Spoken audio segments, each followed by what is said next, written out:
성경 말씀은 고린도전서 15장 35절에서 마지막 절까지입니다.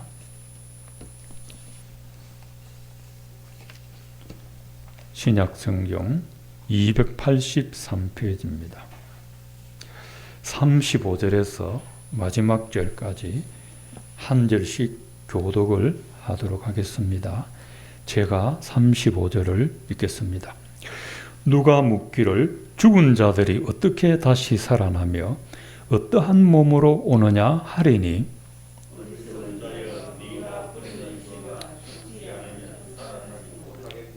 또 내가 뿌리는 것은 장래의 형체를 뿌리는 것이 아니요 다만 밀이나 다른 것의 알맹이 뿐이로되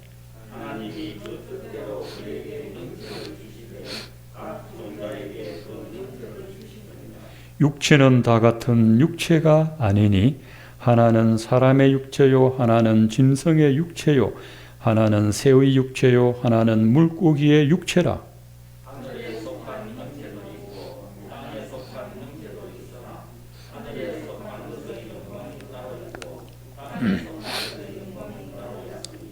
해의 영광이 다르고 달의 영광이 다르며 별의 영광도 다른데 별과 별의 영광이 다르도다.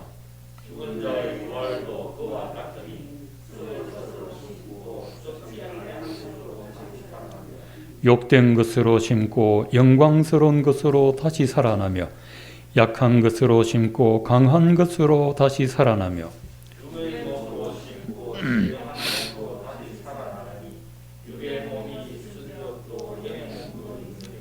기록된 바 첫사람 아담은 생명이 되었다 함과 같이 마지막 아담은 살려주는 영이 되었나니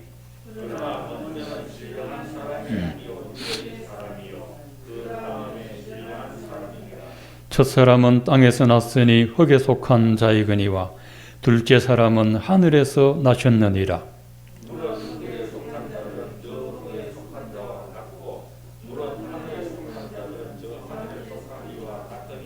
우리가 흙에 속한 자의 형상을 입은 것 같이 또한 하늘에 속한 이의 형상을 입으리라.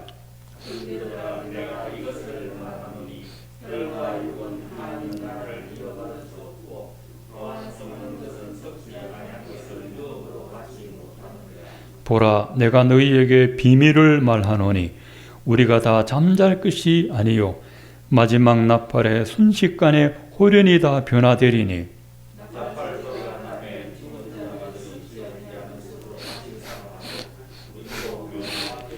이 썩을 것이 반드시 썩지 아니할 것을 입겠고 이 죽을 것이 죽지 아니함을 입으리로다.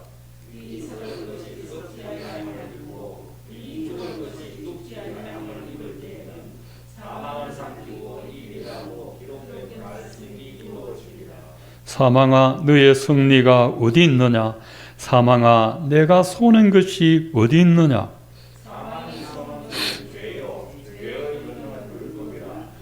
우리 주 예수 그리스도로 말미암아 우리에게 승리를 주시는 하나님께 감사하노니 그러므로 내 사랑하는 형제들아 견실하며 흔들리지 말고 항상 주의 일에도 힘쓰는 자들이 되라.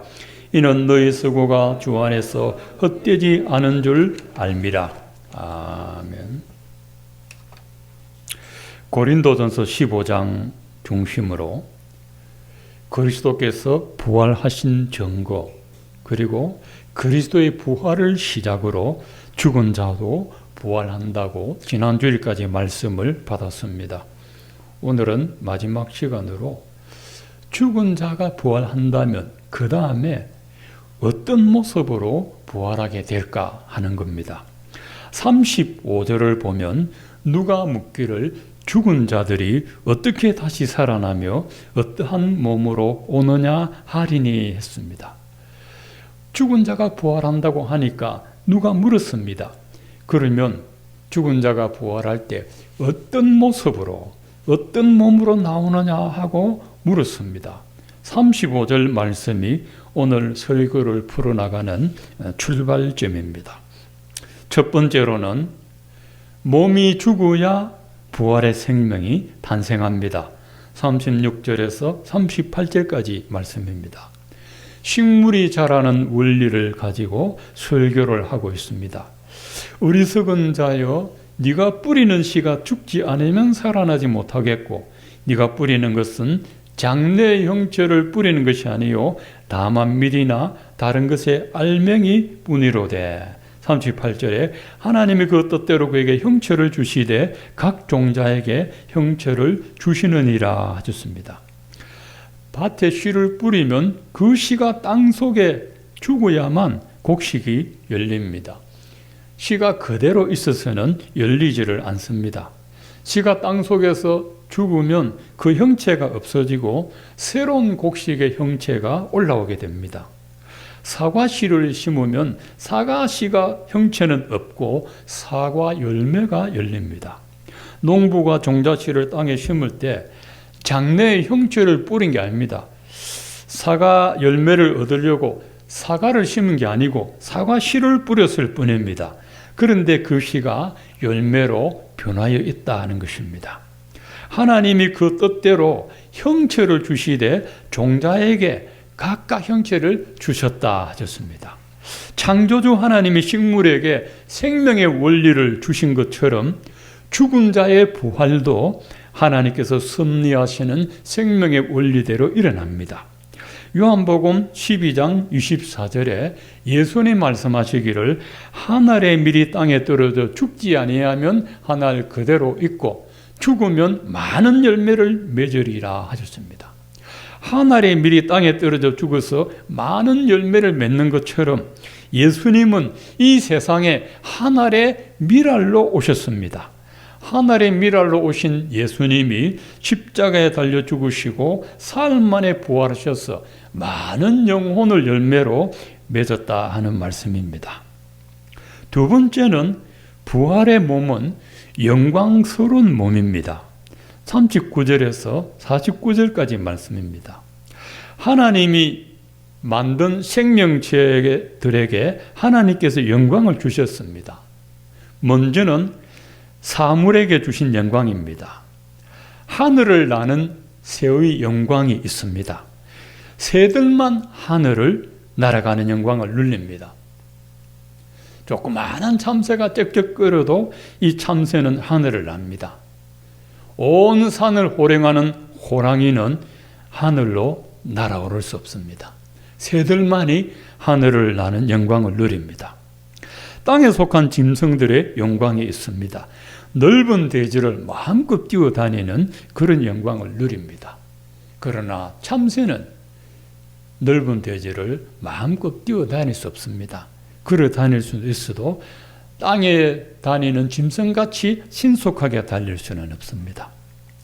바다 속을 다니는 물고기의 영광이 있습니다. 깊은 물속을 마음대로 다니는 것은 물고기만이 할 수 있습니다. 호랑이가 아무리 표효하고 뛰어난 용명을 가진다고 해도 물속에서 오래 잠수할 수는 없습니다. 물고기만이 바닷속을 다니는 영광을 누립니다. 하늘에 떠있는 빛들의 영광이 있습니다. 하루를 시작하는 아침에는 태양빛이 온 세상을 비춥니다. 태양빛만이 할 수 있습니다. 정막이 호르는 고요한 밤에는 달빛이 하늘을 비춥니다. 밤하늘에 떠도는 별들은 각양각색의 아름다운 자태를 뽐내고 있습니다. 이런 것들이 영광입니다. 근데 죽은 자가 부활할 때도 영광스러운 몸으로 부활을 합니다. 먼저 썩을 몸으로 죽어서 썩지 않을 몸으로 다시 살아납니다. 사람의 육체는 생명이 끊어지는 순간 부식됩니다. 짐승의 육체도 마찬가지입니다. 세계 테마 기용이나 또 영국 BBC 방송에서 동물 특집 보여줄 때 그 백두산 호랑이가 참 그 호랑이가 얼마나 그 모습만 해도 참 하나님의 창조의 솜씨가 뛰어나지 않습니까? 그 호랑이의 그 표현하는 모습. 그런데 그 호랑이가 먹을 것이 없으니까 굶어 죽으니 며칠 뒤에 그 호랑이 뱃속에 말할 수 없는 징그러운 벌레들이 바글바글 하는 건데 이게 호랑입니다. 이 호랑이. 살아있는 생명체는 반드시 썩어서 부식이 됩니다. 근데 부활의 몸은 영원히 썩지 않는 몸으로 변하는 것입니다. 썩지 않는 몸. 그리고 욕된 몸으로 죽어서 영광스러운 몸으로 다시 살아납니다. 인간의 육체가 욕된 것은 죄의 유혹에 쉽게 노출되기 때문입니다. 내가 아무리 영적으로 깨어있다고 해도 육체는 죄의 유혹을 벗어나지 못합니다. 살아있는 동안 인간은 죄의 유혹을 받지만 이 유혹을 벗어나려면 육체가 죽어야 됩니다. 인간의 몸이 죽어야 죄를 짓지 않는 영광스러운 몸으로 다시 살아나게 됩니다. 또 약한 몸으로 죽어서 강한 몸으로 다시 살아납니다. 인간의 몸은 질병에 약합니다. 외부와의 부딪힘에 약합니다. 아무리 운동을 하고 몸을 강철같이 단련한다 해도 육체는 약할 수밖에 없습니다. 미국에서 그 격투기가 유명하지 않습니까? UFC라고 하는 격투기 경기가 있습니다. 그 경기장에는 그 각서를 쓴답니다. 죽어도 할 말 없다. 경기하다가 죽어도 이거는 살인이 아닌 것입니다. 근데 격투기 선수들을 보면 몸이 참 단단하죠. 몸이 막 강철 같아요. 연습하는 거 보면요, 막 산을 뛰어 올라갔다가 내려오고 단련을 합니다. 그런데 그 옥타곤이라고 그러대요. 그 경기장 한 게. 그 안에 들어가서 한 방 맞으면 벌렁 낮아집니다. 그게 인간의 약한 몸입니다. 강한 것 같아도 주먹 한 방 맞으면 그냥 낮아집니다. 그 헤비급의 그 무거운 덩치도 막 한 방이면 뒤로 넘어가지 않습니까? 이게 약한 몸입니다. 근데 약한 몸이 죽어야 강한 몸으로 다시 살아납니다. 자, 육의 몸으로 죽어서 신령한 몸으로 살아난다고 했습니다. 이 육의 몸은 썩을 몸이고 욕된 몸이고 약한 이 육신의 몸이 죽어야 썩지 않을 몸으로 영광스러운 몸으로 강한 몸으로 신령한 몸으로 다시 살아납니다. 그래서 육의 몸이 죽어야 부활의 신령한 몸을 입을 수 있습니다. 그리고 이 바울은 육의 몸과 신령한 몸을 아담과 그리스도와 비교를 했습니다. 45절에 보면 첫사람 아담은 생령이 되었다 함과 같이 마지막 아담은 살려주는 영이 되었나니. 생령, 살려주는 영, 이 말이 조금 애매합니다.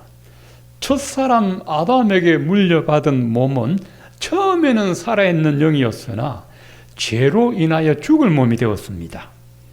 그런데 마지막 아담이신 예수님은 첫사람 아담의 범죄로 인하여 죽은 몸을 다시 살려주셨습니다.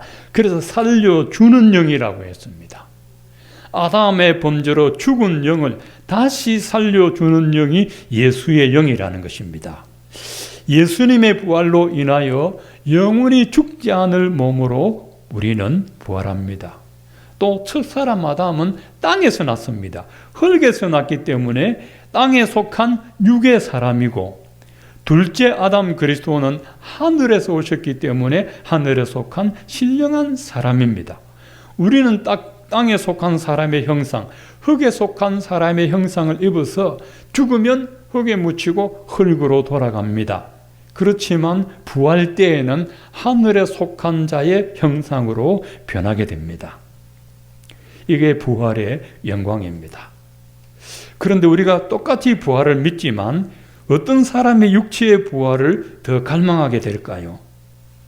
몸이 아주 건강한 사람이 부활을 갈망할까요? 아니면 약하고 병든 사람이 부활의 소망이 더 간절하겠습니까? 아픈 사람이지 않겠습니까? 똑같이 부활을 믿어도. 이 병원, 저 병원, 용하다는 의사 다 찾아다녀도 낫지 않는 병을 앓고 있다면 그 사람이 부활에 대한 소망이 더 간절하지 않겠습니까? 이 땅에서 못 고칠 병이라면 차라리 병든 몸이 죽어야 병들지 않는 몸으로 다시 살아나기 때문에 그렇습니다. 그래서 부활을 믿는 신자는 병들어도 낭망하지 않습니다. 고린도후서 4장 16절에 이렇게 말했습니다. 우리가 낙심하지 아니하노니 우리 겉사람은 낡아지나 우리 속사람은 날로 새로워지도다. 우리가 잠시 받는 환난에 경한 것이 지극히 크고 영원한 영광에 중한 것을 우리에게 이루게 함이니 우리가 주목하는 것은 보이는 것이 아니요 보이지 않는 것이니 보이는 것은 잠깐이요 보이지 않는 것은 영원함이니라 했습니다. 바울은 이 고린도 후서를 기록했는데 그 자신의 육체에 가시가 있었습니다. 참 말 못할 고질병이 있는데 그렇게 기도해도 하나님이 고쳐주시지를 않고 그 기도 응답이 내 은혜가 너에게 족하다. 내가 너에게 준 은혜는 그것만 해도 족하다. 너는 좀 아파도 된다 하시는 거예요. 바울이 그 때문에 낙심을 합니다.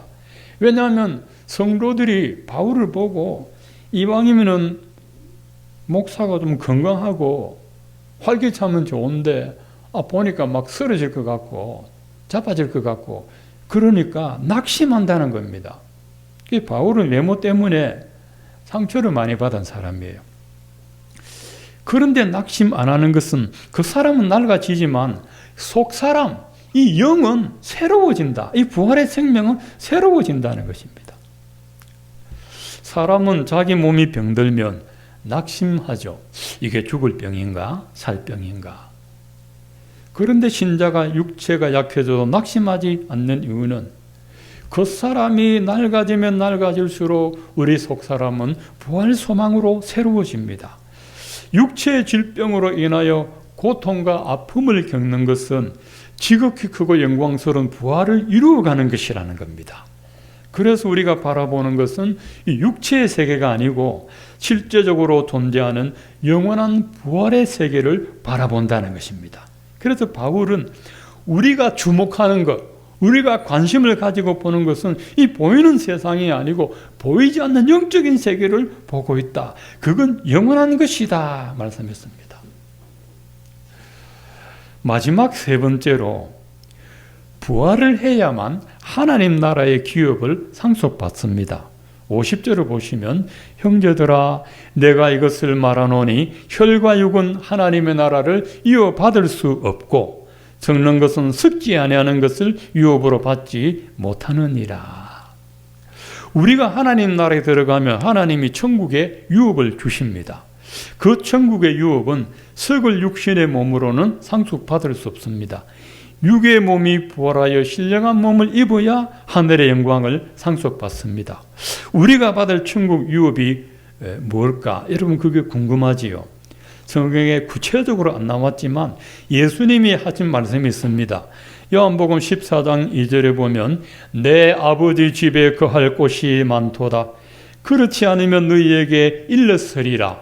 내가 너희를 위하여 거처를 예비하러 가노니 가서 너희를 위하여 거처를 예비하면 내가 다시 와서 너희를 내게로 영접하여 나 있는 곳에 너희도 있게 하리라 했습니다. 인간이 살아가면서 가장 치열하게 다투는 게 뭐겠습니까? 집이죠, 집. 대한민국이 뭘 가지고 이렇게 시끄럽습니까? 부동산입니다. LH 사태가 뭡니까? 집 때문에 터진 사건입니다. 왜 사람들이 부동산에 올인합니까? 그건 너무 자연스러운 겁니다. 우리는 땅에 살고 있습니다. 땅에 살아가는 동안에 가장 재산적 가치가 높은 게 땅이죠. 땅에 사니까 땅이 필요하죠. 그 섬나라는 대륙을 자꾸 침범합니다. 그 섬에서 더 이상 나갈 땅이 없으니까 해운대도 보면은 매몰 지역이 있고 인천도 보면 옛날보다 인천이 굉장히 넓어요.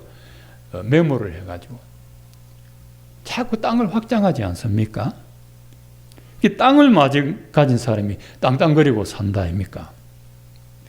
그래서 땅에 사는 동안에는 땅을 소유하려고 합니다. 왜냐하면 땅값이 제일 잘해요. 땅값은 내려가지 않아요. 금값은 내려갈 수 있어도 땅값 내려갔다는 건 본 적 없어요. 여러분 주식이 떨어질 수는 있어도 땅값은 떨어지는 법이 없죠. 올라가면 올라갔지. 그런데 우리가 들어갈 천국의 기업이 예수님이 거처, 집이라고 했어요. 집. 이 천국의 집은 투기로 얻어지는 것이 아니고 하나님의 은혜로 주시는 집입니다. 우리가 언제 하늘의 기업을 상속받습니까? 오늘 말씀 51절에 보면 보라 내가 너희에게 비밀을 말하노니 우리가 다 잠잘 것이 아니요 마지막 나팔의 순식간에 호련히 다 변화되리니 나팔 소리가 나매 죽은 자들이 썩지 아니할 것으로 다시 살아나고 우리도 변화되리라. 마지막 날 때 일어날 비밀을 열어 보이는 징조가 나팔이라는 것입니다. 나팔. 마지막 나팔이 울리면 하나님의 비밀이 성취된다 하셨습니다. 요한계시록에 보면 마지막 나팔을 7째 나팔이라고 하셨습니다. 계시록 10장 7절에 보면 7째 천사가 소리내는 날 그 나팔을 불려고 할 때 하나님이 그의 종 선지자들에게 전하신 복음과 같이 하나님의 그 비밀이 이루어지리라 하더라 했습니다. 7째 천사가 마지막 나팔 불 때 하나님의 비밀이 3가지가 성취됩니다. 첫째는 그리스도가 재림하십니다. 마지막 나팔 보면 그리스도께서 하늘로부터 강림하십니다. 그 다음에 무덤에서 잠자던 성도들이 깨어나 신령한 몸으로 변화됩니다. 그리고 세 번째는 사망이 승리에 삼켜진 바 되리라 했습니다. 사망이 승리. 자, 부활의 승리가 사망을 삼켜버리게 된다 하는 것입니다. 사망. 죄로 인하여 임한 사망. 예수님 부활하셔서 사망을 이기셨고 예수님 재림하심으로써 사망을 완전히 멸망시키셨습니다. 히브리서 2장 14절 15절에 보면 자녀들은 혈과 육에 속하였음에 그도 또한 같은 모양으로 혈과 육을 함께 지니심은 죽음을 통하여 죽음의 세력을 잡은 자 마귀를 멸하시며 또 죽기를 무서워함으로 한평생 매여 종노를 하는 모든 자들을 놓아주려 하심이니. 자, 우리가 혈과 육에 속했습니다. 근데 예수님도 혈과 육의 모양으로 오셔서 십자가에 죽었다가 다시 부활하심으로써 죽음의 세력을 가진 마귀를 멸하셨다라고 했습니다. 인간이 가장 두려워하는 것은 죽음의 공포입니다. 죽음. 사람은 죽기를 두려워하고 죽음의 두려움에서 벗어나지 못하고 한평생 매여 종노릇 한다라고 했습니다. 물론 이 죽음은 영원한 죽음까지 포함하고 있습니다. 예수님은 우리를 죽음의 두려움에서 놓아주시려고 부활하셨고 또 예수님 자신이 죽음의 권세를 멸하셨고 죽음의 권세 잡은 자 마귀도 멸하였습니다. 예수님이 마귀를 멸하셨기 때문에 마귀가 갖고 있던 죽음의 권세도 멸하셨습니다. 예수님이 재림하시고 성도들이 잠에서 깨어나 신령한 몸으로 부활하고 사망을 완전히 멸하심으로써 하나님의 비밀이 성취될 때 그때 성도들은 하나님의 나라에서 하나님이 예비하신 천국 기업을 얻습니다. 4월 한 달 동안 부활에 대한 말씀을 전했습니다. 예수님은 죽은 자 가운데서 다시 살아나셨고 부활의 첫 열매가 되셨습니다. 예수님 부활하셨기 때문에 예수님을 믿는 자도 부활을 합니다. 그리고 죽은 자가 부활할 때는 썩지 않을 몸으로 강한 몸으로 영광스러운 몸으로 신령한 몸으로 영원히 죽지 않을 몸으로 부활합니다. 그리고 부활한 후에는 하나님의 나라에 들어가서 천국 기업을 상속받습니다. 천국에서는 그리스도와 함께 영원토록 희락을 누리고 평강을 누리고 은혜를 누립니다. 다시는 눈물도 없고 고민도 없고 울화통도 없고 우울함도 없고 외로움도 없고 항상 잔치가 벌어집니다. 며칠 전에 조사를 했습니다. 대한민국 국민 60%가 울화통을 가지고 있다 그래요. 1년 동안 코로나 때문에 입을 막고 다니니까 대화가 단절되고 교제가 단절되고 늘상 하던 일이 1년 동안 끊어지니까 속에서 울화통이 터진답니다. 그래서 사사로운 일로 범죄가 많이 일어난다고 합니다. 우리가 가는 천국 나라에는 그런 것이 없습니다. 절대로 그 영원히 사는 천국이 절대로 지겹지 않습니다. 아무리 좋은 노래도 여러 번 들으면 지겹죠. 근데 천국은 영원히 사는데 여러분 지겨울 것 같죠? 절대로 지겹지 않아요. 날마다 새로워요. 그게 천국. 그래서 희한해요. 바울이 이 부활에 대한 말씀을 하고 마지막 결론을 짓습니다. 우리가 부활을 믿고 하나님 나라의 기업을 상속받는다면 우리가 어떻게 해야 되느냐? 58절에 말씀 주셨습니다. 우리가 부활을 믿는다면 그러므로 형제들아 견실하여 흔들리지 말고 항상 주의 일에 더욱 힘쓰는 자들이 되라.